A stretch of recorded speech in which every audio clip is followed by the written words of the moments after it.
Ignition sequence start. 6, 5, 4, 3, 2, 1, 0. Liftoff. We have a liftoff.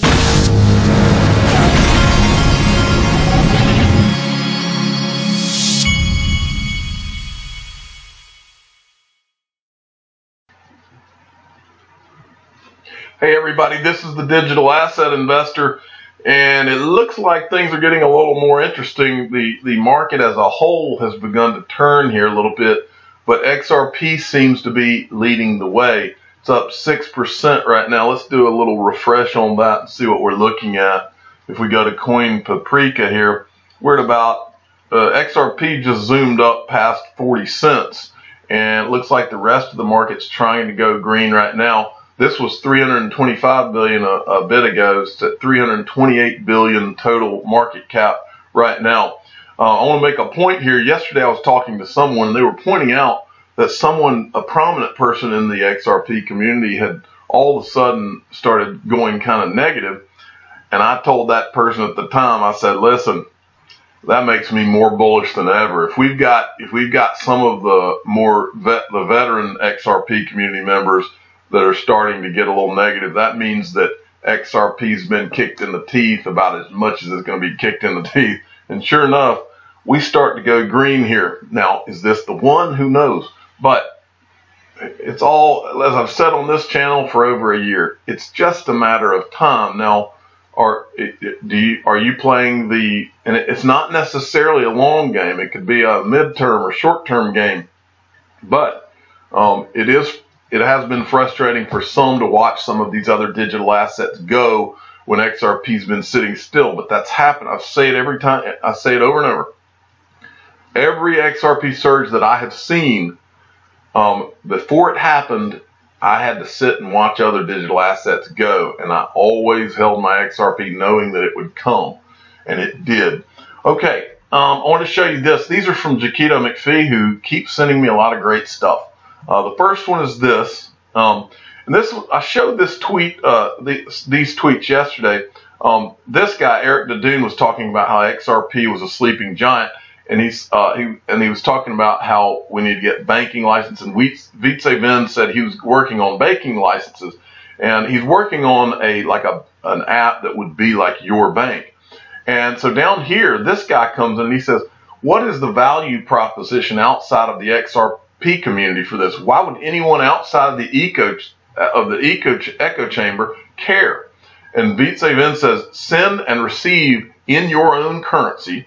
XRP is under the hood, but you don't have to notice.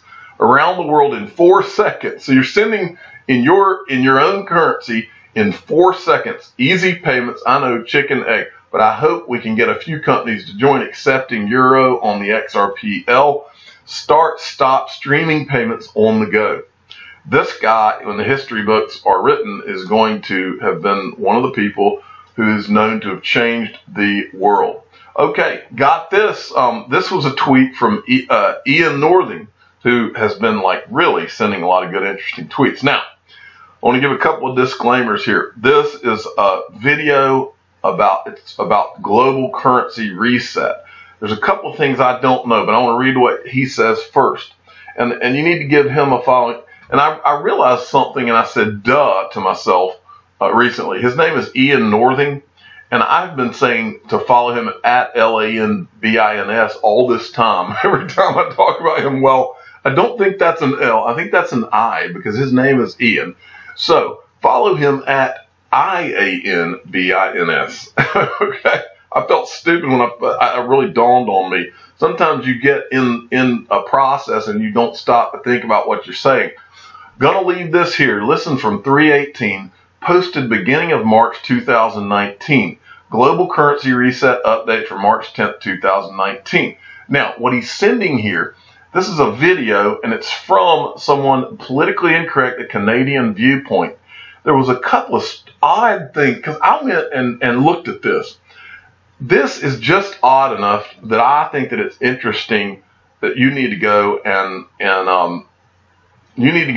listen from 3/18, like he said, and it's fascinating enough, regardless of what your thoughts are on it. the first thing that caught my attention is in the beginning, this person, and I don't know what they are reading from. That's the other thing I wanted to say. I don't know what to make of this. I don't know what they're reading from here, but I wanted to read this first part to you because it sounded so bizarre.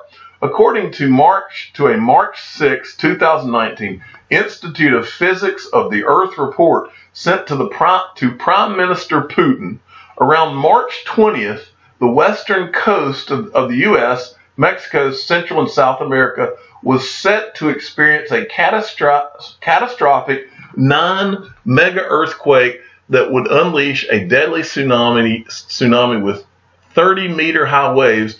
Scientists are warning leaders to prepare the general population.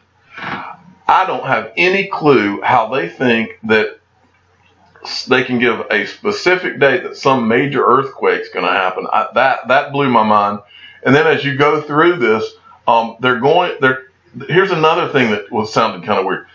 On number 14, the Federal Reserve and the IRS were closing their books and would be gone by October 2019. Monies paid to them this year would be reimbursed. The new global asset-backed currency system would be announced August 1st and put in force January 1st, 2020. I don't know what all this is. I just think it's interesting enough for you to go listen to it. It's pretty wild. And the channel, again, is Politically Incorrect, a Canadian Viewpoint. And this was put out on March 10th, 2019. But they're talking about a gold, what did it say here? A gold asset-backed currency standard. And that's part of what caught my attention there. So, interesting video, worth going and seeing. Okay, Crypto Bull sent me this at CryptoBU77. Wait for it. Next financial crisis. And he's tweeting me an article, Turkey fires central bank governor. Now, the reason I wanted to show you this is because the reason that they fired him. See, remember, these governments around the world, they've put themselves in such a nightmare mess with all of the debt and keeping interest rates low as long as they have. Now, they're in a position where they can't raise interest rates because they have too much debt. And that goes for a lot of countries.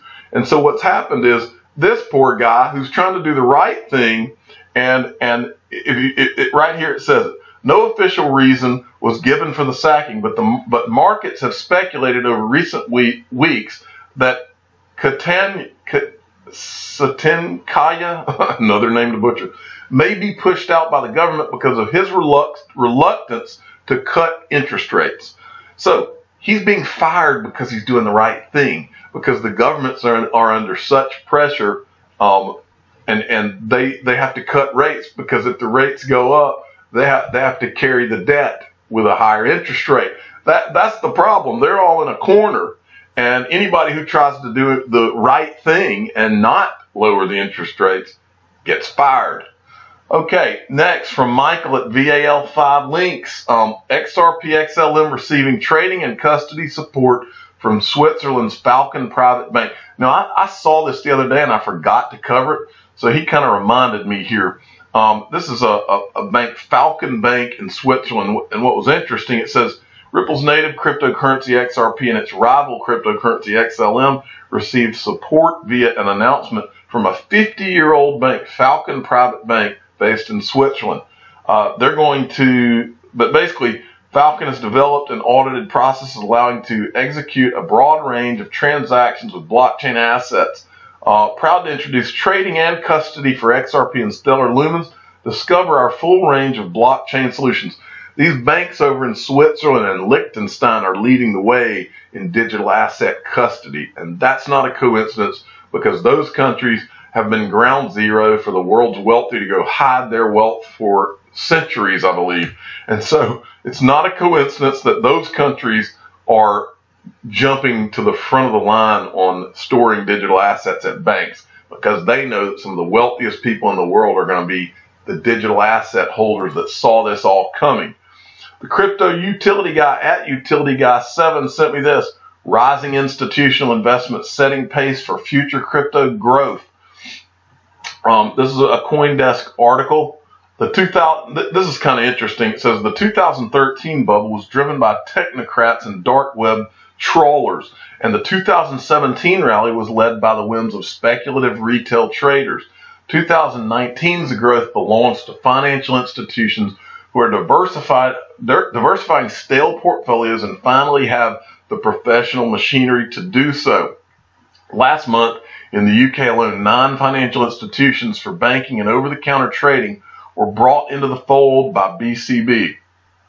That raised the count to 32, most of whom came on board this year, says Landsberg Sadie. This fundamental shift in client profile compared to last year, which was dominated by crypto projects looking for liquidity.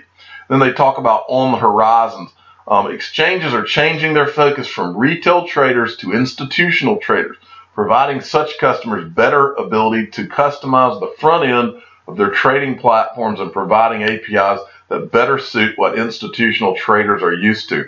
Well, folks, all this is yeah, they're going to do this for institutionals, but the last wave is going to be the retail investor with the E-Trades and the TD Ameritrades and Goldman Sachs, their clients and their high net worth clients.